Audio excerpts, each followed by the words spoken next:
If you look on Marshall County Daily, they took a picture last night from over here, and he's actually over top of the co-op from where they took the picture at. All right, let's make some more noise for Wilson. The louder you get, the further he'll jump for you.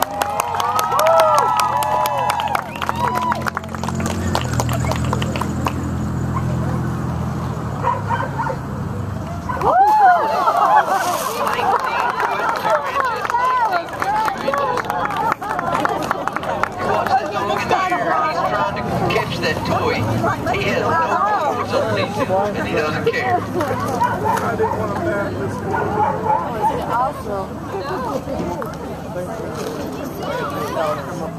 Now, Audie, Wilson is actually a nephew of Audie's, is that right?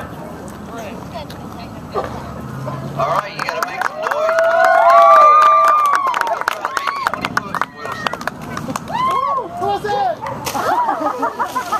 17 foot 8 inches. I think he left about 4 feet early, but that's all right.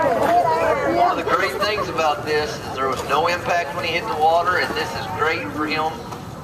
As long as we keep him jumping off on the ground, this is great for him and his rehabilitation, and we'll get that foot. I'm sure this summer he'll be back up to his original jumping. All right.